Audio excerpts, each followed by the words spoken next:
Guys नमस्कार, how you all, कैसे हैं आप सब लोग। एक बार बहुत बहुत सारा स्वागत आपका पोजीशन ऑफ एडवर्ब वाली क्लास यानी क्लास 2। हम पढ़ रहे हैं एडवर्ब का चैप्टर। अभी तक हमने पढ़ा था कि भाई एडवर्ब क्या है, बनते कैसे हैं। अब हम बात करने वाले हैं कि एडवर्ब को पूरे वाक्य में, मतलब जैसे आप एक सेंटेंस लिख रहे हो सपोज, उस सेंटेंस में लिखते वक्त आप उस एडवर्ब को कहां लिखोगे। सबसे पहले, जैसे एक वाक्य पूरा है, क्या सबसे पहले लिख दोगे या बीच में लिख दोगे या अंत में लिख दोगे या किसी शब्द के पहले लिख दोगे, वो कैसे कहां लिखना चाहिए, उसके भी कुछ नियम हैं। आज हम बात करने वाले हैं पोजीशन ऑफ एडवर्ब की। तो चलिए स्टार्ट करते हैं आज की क्लास। पहला है, रूल कहता है कि एडवर्ब का प्रयोग एडजेक्टिव और एडवर्ब के पहले सामान्य रूप से किया जाता है। देखो, मैंने आपसे पहले भी कहा था जब फर्स्ट क्लास पढ़ाई थी कि जो एडवर्ब होता है ना, वो ना केवल वर्ब बल्कि अदर पार्ट्स ऑफ स्पीच की भी विशेषता बताता है। तो आज हम ये भी डिस्कशन करेंगे कि जैसे एडजेक्टिव को क्वालिफाई करेगा, एडवर्ब को क्वालिफाई करेगा, नाउन को क्वालिफाई करेगा, ये मैं सब बताऊंगा आपको। तो सबसे पहला रूल आप नोट करेंगे, the very first rule you have to note it, that adverb का प्रयोग, क्या लिखा हुआ है, एडवर्ब का प्रयोग। एडवर्ब कहां लिखना चाहिए, एडवर्ब का प्रयोग एडजेक्टिव या एडवर्ब, जब भी किसी वाक्य में पहले से आप पढ़ रहे हो और उसमें कहीं एडजेक्टिव आ जाए या कहीं एडवर्ब आ जाए, तो सामान्य रूप से एडजेक्टिव या एडवर्ब के पहले, एडजेक्टिव या एडवर्ब के पहले करना चाहिए। अब इसको थोड़ा सा डिटेल में समझते हैं। देखो, मान लेते हैं मैंने आपसे कहा था कि पार्ट्स ऑफ स्पीच की विशेषता ही बताता है, तो इसको नियम को, दोनों चीजों को समझते हैं। सपोज एक वाक्य आपने देखा, आपने कहा रवि, लड़के का नाम है, रवि तो नाउन है। रवि कैसा लड़का है, टॉल। तो रवि कैसा है, टॉल। तो टॉल यानी ऊंचा है, लंबा है। तो रवि की जो बात हो रही है, रवि कैसा लड़का है, ऊंचा। अब ऊंचा मैंने कहा बहुत ऊंचा, ऊंचाई में भी वैल्यू आ गई। कैसा ऊंचा, अपन ने कहा लड़का लंबा है, लंबा नहीं है। किसी ने क्या बोला, सर वो तो बहुत लंबा है। तो बहुत एडवर्ब है और लंबाई की विशेषता है। तो अब आप एडजेक्टिव है, टॉल क्या हो गया, एडजेक्टिव हो गया। यही तो हमारा रूल है कि पार्ट्स ऑफ स्पीच की विशेषता भी बताया और कहां आएगा। रूल क्या बोल रहा है, एडवर्ब का यूज एडजेक्टिव हो या एडवर्ब हो, जो भी है, सामान्य रूप से पहले के पहले किया जाता है।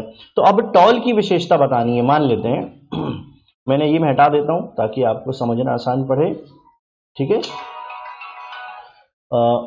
सपोज आपने कहा टॉल, तो भाई कैसे टॉल, अब अपन ने क्या कहा, वेरी टॉल। तो वेरी किधर आएगा, देखो समझना, टॉल के बाद आप वेरी नहीं लिख सकते, टॉल के बाद वेरी नहीं लिख सकते, टॉल के पहले वेरी लिखना पड़ेगा। और वेरी ने क्या किया, टॉल की विशेषता बता दी, वेरी टॉल। तो ये वेरी क्या आया, नियम के अनुसार एडवर्ब के पहले आ गया। पहला रूल क्लियर। अब दूसरी बात करते हैं। देखो, एडवर्ब भी अगर किसी वाक्य में पहले से लिखा है और उसकी भी विशेषता बताना है, तो एडवर्ब उस एडवर्ब के भी पहले आएगा। मतलब अगर जैसे मैंने कहा, आपने पढ़ा होगा ना कि बॉय या पर्सन, पर्सन क्या है, नाउन। समझना, नाउन की विशेषता कौन बताता है, एडजेक्टिव। अब एडजेक्टिव कौन हो गया, इंपॉर्टेंट शब्द हो गया हमारा। इंपॉर्टेंट से क्या पता चला कि ये हो गया एडजेक्टिव। अब किसी ने क्या बोला, कैसा इंपॉर्टेंट, वेरी इंपॉर्टेंट। तो वेरी क्या हो गया हमारा, एडवर्ब। तो ये नियम तो हम पहले ही समझ लिया कि भाई एडवर्ब क्या करता है, एडजेक्टिव की विशेषता बताता है। लेकिन हमारा दूसरा नियम क्या बोल रहा है, एडवर्ब का प्रयोग एडजेक्टिव हो या एडवर्ब हो उसके भी पहले। अब कभी कभी कुछ लोग क्या हो जाते हैं, वेरी वेरी इंपॉर्टेंट हो जाते हैं, तो ये वाला जो वेरी है ये भी एक एडवर्ब ही बनेगा। तो अब आप देखो, इस एडवर्ब ने इस एडवर्ब की विशेषता बताई, इस एडवर्ब ने इस एडजेक्टिव की विशेषता बता दी। अब नियम के अनुसार हमने क्या बोला कि पहले ही आना है। तो देखो, एडजेक्टिव के पहले एडवर्ब आ गया, ये एक नियम फॉलो हो रहा है। और अगर एडवर्ब को एडवर्ब की विशेषता भी बतानी तो भी उसके पहले आएगा। तो ये वेरी इसके भी पहले आ गया। तो दो वेरी का अर्थ क्या निकला, एक वेरी जो कि एडवर्ब है, इसके बाद वाले वेरी की विशेषता बता रहा है, और एक एडवर्ब ने एक एडवर्ब की भी विशेषता दिखा दी। यही हमारा डे 1 में फर्स्ट क्लास में हमने सीखा कि एडवर्ब ना केवल वर्ब की बल्कि ग्रामर में अदर पार्ट्स ऑफ स्पीच की विशेषता भी बताता है। तो ये ऐसे बताएगा। और लगाना कहां है, पोजीशन क्या है, पहले लगाना है, बाद में नहीं लगाना। और इंपॉर्टेंट क्या है, एडजेक्टिव है, एडजेक्टिव के भी किधर आएगा, पहले आएगा, बाद में नहीं आएगा। मतलब ऐसा नहीं लिख सकते इंपॉर्टेंट वेरी पर्सन, ये अगर आप लिखोगे ना तो ये गलत हो जाएगा। Got the idea. चलो एक और एग्जाम्पल नीचे लिखा है उसको भी देख लेते हैं। She looks very very beautiful. यहां ब्यूटीफुल क्या है? एडजेक्टिव है। वेरी क्या है? एडवर्ब है। ये वेरी क्या है? ये भी एडवर्ब है। इस एडवर्ब ने इस एडवर्ब की विशेषता बताई और इस एडवर्ब ने इस एडजेक्टिव की विशेषता बता दी। Got it. चलिए आगे दूसरी बात, पोजीशन ऑफ एडवर्ब में एडवर्ब का प्रयोग मुख्य रूप से वर्ब के बाद किया जाता है। दूसरा इंपॉर्टेंट रूल, अगर कहीं पे वर्ब लिखा है तो एडवर्ब आप इधर लगाओगे या इधर लगाओगे, ये पहले नहीं लगाना है। एडवर्ब को वर्ब के पीछे लगाना है या बाद में लगाना है, अक्सर यही नियम होगा। चलो इसको एग्जाम्पल से देखते हैं। जैसे ही टॉक्स, वह बोलता है। अब कैसे बोलता है? तेज बोलता है, ऊंचा बोलता है, जोर जोर से बोलता है। तो बोलना ये उसके बोलने की विशेषता है। और लाउडली क्या है? एक प्रकार का एडवर्ब है। और ये किसको क्वालिफाई कर रहा है? टॉक यानी बोलना यानी क्रिया यानी वर्ब। तो हमारा यही तो नियम है, वर्ब के बाद एडवर्ब लगाना। दूसरा नियम, पहले क्या सीखा? एडजेक्टिव के पहले एडवर्ब आएगा, एडवर्ब के पहले एडवर्ब आएगा, लेकिन वर्ब के पीछे या वर्ब के बाद एडवर्ब आएगा। जैसे आई, यहां लिखा है आई यानी मैंने लिखा आई रोट। कैसे लिखा? ध्यान से लिखा। तो क्लियरली क्या है? एडवर्ब है। और ये एडवर्ब क्या कर रहा है? इस वर्ब की विशेषता बता रहा है। वर्ब कहां लगा है? उसके पीछे लगा है। Got it. दूसरा रूल भी क्लियर। चलो आगे चलते हैं, ये समझ लेना बहुत काम आएगा। फिर एडवर्ब का प्रयोग मुख्य रूप से वर्ब प्लस ऑब्जेक्ट के बाद किया जाता है। ये उसी नियम को थोड़ा आगे बढ़ाना। यदि किसी सेंटेंस में एक सब्जेक्ट है एक वर्ब है, ऑब्जेक्ट नहीं लिखा है, तो एडवर्ब की पोजीशन कहां पे होगी? वर्ब के तुरंत पीछे। अगर एक सेंटेंस में एक सब्जेक्ट है एक वर्ब है साथ में ऑब्जेक्ट भी आ गया, तो अब ये जो एडवर्ब था ना, जो वर्ब की विशेषता बताने के लिए यहां लगा हुआ था, ये अपनी पोजीशन को चेंज कर लेगा और ऑब्जेक्ट के पीछे पहुंच जाएगा। जैसे कल हमने अभी इसके पहले वाली वीडियो में हमने स्लाइड में क्या देखा? He talks loudly. अब यहां पे हमने क्या ऐड कर दिया? ही टॉक्स, सॉरी टू गलत लिखा है, ही टॉक्स टू मी, वह मुझसे बोलता है। He talks to me. अब यहां पर आ गया सब्जेक्ट, वर्ब और ऑब्जेक्ट। तो अब एडवर्ब ने पोजीशन कहां ले ली? मी के बाद। लेकिन देखना, ध्यान रखना, ये जो लाउडली शब्द है ना, ये मी के लिए नहीं आ रहा है, ये आ तो टॉक के लिए ही रहा है और ये वर्ब के बाद ही आया है, लेकिन क्योंकि ऑब्जेक्ट लगा है तो ऑब्जेक्ट के पीछे आ गया। जैसे I wrote the letter clearly, इसके पहले क्या लिखा था? आई रोट क्लियरली, मैंने साफ साफ लिखा, लेकिन क्या लिखा भाई? लेटर। तो अब इधर सब्जेक्ट आ गया, इधर वर्ब आ गया, इधर ऑब्जेक्ट आ गया। तो एडवर्ब ने क्या कर दिया? अपनी पोजीशन को ऑब्जेक्ट के पीछे ले लिया। यही हमारा दूसरा रूल हो गया। Got the idea? समझ में आ गया? देख लीजिए ध्यान से कि एडवर्ब का प्रयोग मुख्य रूप से जब वर्ब प्लस ऑब्जेक्ट हो तो ऑब्जेक्ट के पीछे आ जाता है। ये हमारा थर्ड इंपॉर्टेंट रूल। आइए नेक्स्ट रूल पे चलते हैं। एडवर्ब का प्रयोग मुख्य रूप से helping verb plus main verb के बीच में। अब अगर अभी तक हमने क्या पढ़ा? सब्जेक्ट पढ़ा, वर्ब पढ़ा और एडवर्ब पढ़ लिया, एडवर्ब पढ़ लिया, फिर सब्जेक्ट पढ़ा, वर्ब पढ़ा, ऑब्जेक्ट पढ़ा, अब क्या पढ़ा? एडवर्ब पढ़ा। अब रूल कहता है अगर सब्जेक्ट हो, वर्ब हो, अब वर्ब भी हम जानते हैं हेल्पिंग वर्ब मेन वर्ब होते हैं, तो कई बार क्या होता है? हेल्पिंग वर्ब और मेन वर्ब के बीच में एडवर्ब को लगाया जाता है। एग्जाम्पल, जैसे आई विल क्या है? हेल्पिंग वर्ब है और हेल्प क्या है?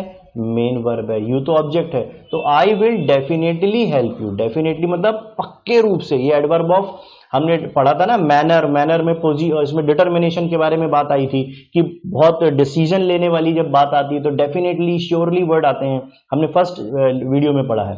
तो अब यहाँ पे क्या है? डेफिनेटली एक एडवर्ब हुआ और इस एडवर्ब ने क्या कर दिया? हेल्पिंग वर्ब और मेन वर्ब के बीच में आ गया। यही हमारा इंपॉर्टेंट चौथे नंबर का रूल है। जैसे I have often helped him, have एक हेल्पिंग वर्ब है और हेल्प्ड एक मेन वर्ब है, इसके बीच में कौन आ गया? ऑफन आ गया। ऑफन यानी अक्सर, और अक्सर क्या कर रहा है? हेल्पिंग वर्ब और मेन वर्ब के बीच में आ रहा है। Got the idea? अब और आगे देखते हैं। एडवर्ब का प्रयोग मुख्य रूप से दो हेल्पिंग वर्ब के बीच में किया जाता है। जैसे वही एग्जाम्पल हमने लिखा, he will always be happy. ये अब वी और बी दोनों हेल्पिंग वर्ब हैं, दो हेल्पिंग वर्ब भी आ गई। सपोज ये एक आगे का रूल है, विल एक हेल्पिंग वर्ब है और बी भी एक हेल्पिंग वर्ब है। अगर ये भी आते हैं तो एडवर्ब कहां आ जाएगा? ऐसा नहीं लिखना है अपन को, he will be always happy, क्या नहीं लिख सकते? He will be always happy. अब ये क्या हो जाएगा? ये हो जाएगा गलत। या he always will be happy, अगर हम ऐसा भी लिखते हैं ना तो भी ये गलत हो जाएगा। तो हमको ध्यान रखना है ऑलवेज एक एडवर्ब है और एडवर्ब दो हेल्पिंग वर्ब आ गए तो उसके भी बीच में आएगा, ठीक है। These are some important positions, ये एग्जाम में कई बार एरर फाइंड आउट करने में बहुत मदद करते हैं। नेक्स्ट रूल कहता है पोजीशन ऑफ एडवर्ब। अगर एडवर्ब ऑफ क्वांटिटी, किसी वाक्य में एडवर्ब ऑफ क्वांटिटी आ गई, मतलब परिमाण, इसमें टू, वेरी, क्वाइट, कंप्लीटली ऐसे शब्दों का प्रयोग होता है, तो इसका प्रयोग मुख्य रूप से एडवर्ब और एडजेक्टिव के पहले, वही वाला नियम, पहले वाले, जैसे हमने पहले पढ़ लिया था ना, एडवर्ब एडजेक्टिव आता तो पहले लगाते हैं। तो अगर ये शब्द कभी भी आते हैं ये वाले, तो हमेशा एडजेक्टिव एडवर्ब के पहले ही आएंगे। इन शब्दों को हमेशा पहले ही लिखना, एडवर्ब हो या एडजेक्टिव हो, इन शब्दों का प्रयोग क्या करना? पहले करना। जैसे ही इज वीक, वो कमजोर है। अब मैंने कहा कितना कमजोर है? बहुत कमजोर है। ही इज टू वीक, क्या बोलेंगे? ही इज टू वीक, वो जरूरत से ज्यादा कमजोर है। या ही इज स्मार्ट, वो बहुत स्मार्ट है। तो वेरी क्या कर रहा है? स्मार्ट के पहले आ रहा है, ही इज वेरी स्मार्ट, वो बहुत ज्यादा स्मार्ट है। वेरी ने क्या कर दिया? स्मार्ट के पहले आ गया। यहाँ पे टू, वेरी, ये सब कौन से शब्द हैं? क्वांटिटी वाले शब्द हैं। रूल को अच्छे से नोट करिएगा स्टूडेंट्स, ताकि आपको ये बात अच्छे से समझ में आए और घर जाके या जब आप कॉपी देखें तो आपको बार बार वीडियो भी देखना ना पड़े, रिवीजन भी आसानी से हो जाए। आइए आगे देखते हैं पोजीशन ऑफ एडवर्ब। अब पोजीशन ऑफ एडवर्ब में दूसरी बात आई। अभी हमने बात की थी क्वांटिटी की, किसकी बात की थी? क्वांटिटी। अब हम किसकी बात कर रहे हैं? Adverb of place. मतलब यदि किसी वाक्य में एडवर्ब ऑफ प्लेस आ गया, अब प्लेस मतलब स्थान वाली बात। अब कौन से शब्द होते हैं? जैसे हेयर, देयर, एवरीवेयर, यहां वहां हर जगह, ये स्थान को दिखाने लगते हैं। तो इसका प्रयोग मुख्य रूप से सेंटेंस के लास्ट में किया जाता है। एडवर्ब ऑफ प्लेस जब आता है तो उसका प्रयोग वाक्य के, मतलब पूरा वाक्य जब चलता जाएगा तो बिल्कुल लास्ट वाला जो शब्द होगा वो एडवर्ब ऑफ प्लेस आप लिखोगे। एडवर्ब ऑफ प्लेस का यूज वाक्य के अंत में करना चाहिए जिसमें स्थान पता चलता हो। जैसे ही केम हेयर, वो यहां आया, यहां पे उसको दिखाना है। तो हेयर, ही हेयर केम, ऐसा नहीं बोल सकते, ही हेयर केम, ये लिखेंगे तो गलत हो जाएगा। He came here, he goes there, ऐसा लिखना पड़ेगा, ठीक है। तो क्या रूल हमने समझा? एडवर्ब ऑफ प्लेस को वाक्य के अंत में लिखा जाता है। आइए नेक्स्ट रूल इसी में देखते हैं। अब एडवर्ब ऑफ मैनर, सपोज किसी वाक्य में एडवर्ब ऑफ मैनर आ गया, तो मैनर के साथ भी क्या है? एडवर्ब ऑफ मैनर, जैसे हार्ड, फास्ट, केयरफुली, ब्यूटीफुली का प्रयोग मुख्य रूप से वर्ब के बाद ही होता है। अक्सर यह भी देखा गया कि मैनर को भी वाक्य के लास्ट में लगा देते हैं अगर सिर्फ वर्ब पे खत्म हो तो। जैसे ही ड्राइव्स फास्ट, ही डांसेस ब्यूटीफुली, तो हमने पहले भी इसका डिस्कशन कर लिया है, ठीक है। He dances beautifully, he drives fast, ये भी उसी तरीके के शब्द हैं। आगे देखते हैं इसके। अब एक बड़ी इंपॉर्टेंट बात है, यदि किसी वाक्य में एक साथ adverb of manner, adverb of place और adverb of time, sorry not quantity, adverb of manner, adverb of place, adverb of time एक साथ आ जाए, हमने एक नियम समझा कि मैनर को भी वाक्य के अंत में लिखते हैं, प्लेस को भी वाक्य के अंत में लिखते हैं और टाइम को भी वाक्य के अंत में लिखते हैं। लेकिन प्रॉब्लम कब होगी? जब मान लेते हैं किसी वाक्य में तीनों ही शब्द आ गए, मैनर भी आ गया, प्लेस भी आ गया, टाइम भी आ गया। अब सब कुछ आखिरी में लिखेंगे तो आखिरी में क्या लिखेंगे? मतलब ये बोलेगा भाई मैं आखिरी में आऊंगा, ये बोलेगा मैं आखिरी में आऊंगा, ये बोलेगा मैं आखिरी में आऊंगा, क्योंकि सबके पास अपनी अपनी नियम है, सब आखिरी में लगते हैं। तो इन तीनों के लिए एक पोजीशन बनाई गई कि जब तीनों ही शब्द आखिरी में लिखें तो सबसे पहले इसके क्रम होंगे, पहले एम को लिखना, उसके बाद पी लिखना, मतलब फर्स्ट, सेकेंड और थर्ड। टाइम सबसे आखिरी में आता है। तो अगर तीनों शब्द आ गए, अब इसको समझने के लिए हम एक एग्जाम्पल की मदद लेते हैं। यहां लिखा है आई रोट द लेटर, यानी मैंने एक पत्र लिखा, एट माई होम यानी अपने घर पर, घर दिखाता है किसको? स्थान को, यानी प्लेस। यस्टरडे यानी बीता हुआ समय, यस्टरडे दिखाता है टाइम को, और केयरफुली मतलब ध्यान से जो दिखाता है एडवर्ब ऑफ मैनर मतलब कार्य करने का तरीका। अब आप देखो इस वाक्य में पहले प्लेस लिखा, फिर टाइम लिखा, फिर मैनर लिखा, यही एग्जाम में क्वेश्चन आ जाता तो आपके नंबर कट जाते, क्योंकि ये वाक्य गलत लिखा है। आपको सबसे पहले लिखना है एम, फिर लिखना है पी, फिर लिखना है टी। तो अब आप इसको जमाओगे कैसे? इसका सही आंसर होगा आई रोट द लेटर, अब आएगा मैनर, केयरफुली, सबसे पहले क्या जमाना है एम, फिर P, place at, sorry carefully at my home, फिर आएगा एम पी टी, टी क्या है यस्टरडे, ये हो गया आपका टाइम। तो जब भी आप लिखना तीन बातें याद रखना, यदि किसी वाक्य में एम पी टी आए तो पहले एम मतलब मैनर भी आ गया, प्लेस भी आ गया, टाइम भी आ गया, तो सबसे पहले मैनर, फिर प्लेस, फिर टाइम जमाना। ठीक है, चलिए आगे देखते हैं। ये बड़ा इंपॉर्टेंट रूल है, एग्जाम में कई बार पूछा गया। यदि किसी वर्ब में, मतलब एक्सेप्शनल केस है क्योंकि, और एक्सेप्शनल केस एग्जाम में बहुत पूछे जाते हैं, यदि किसी वर्ब के रूप में किसी सेंटेंस को आप पढ़ रहे हो, मैंने अभी आपको क्या बोला ना, एम पीटी का नियम लगता है, ये तो लगा लेना, लेकिन इसी का एक्सेप्शनल केस है।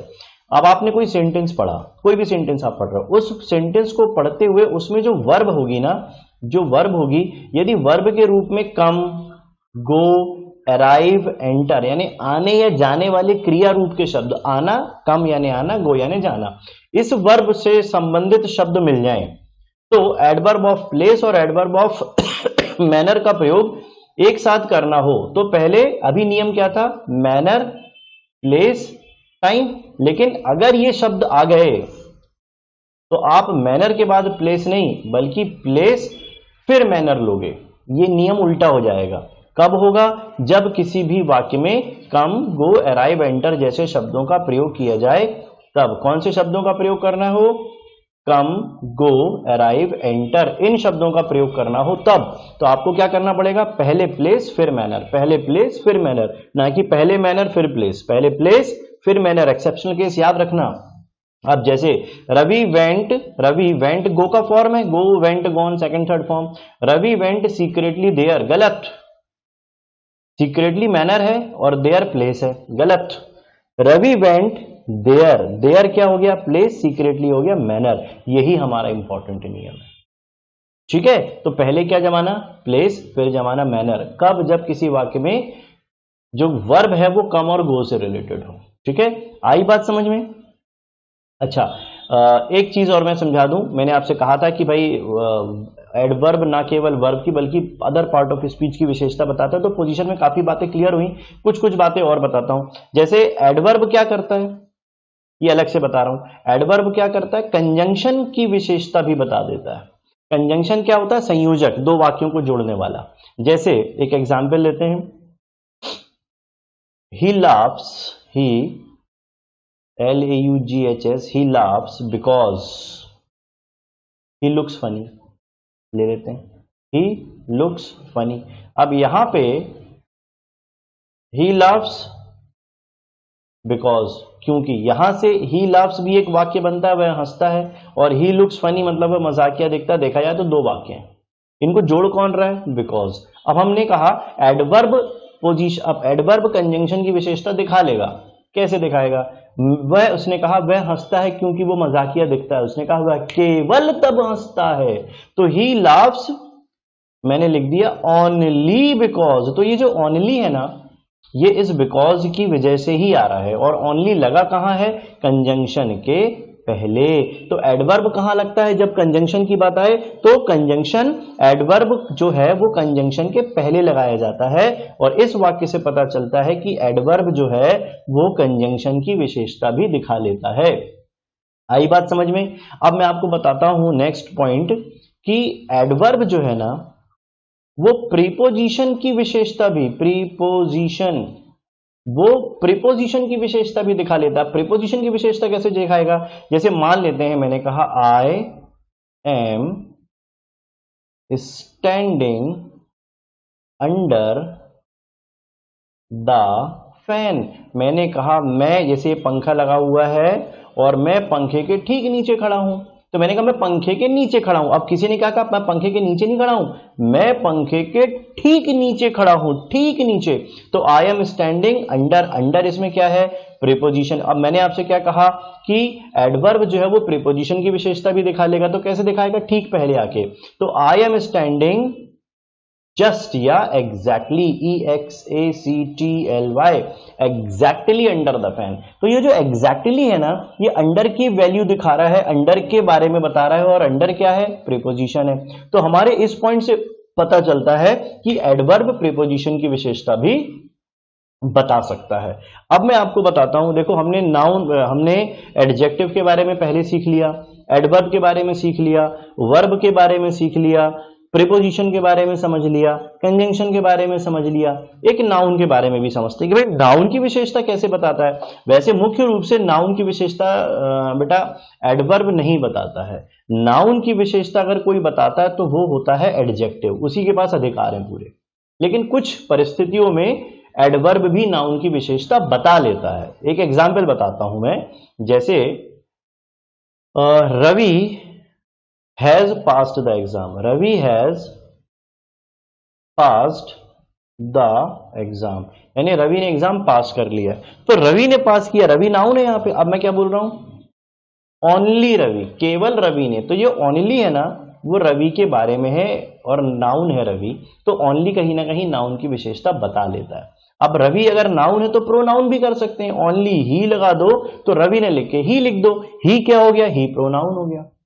तो यहां पर देखा जाए तो ओनली प्रोनाउन की विशेषता भी बता लेगा।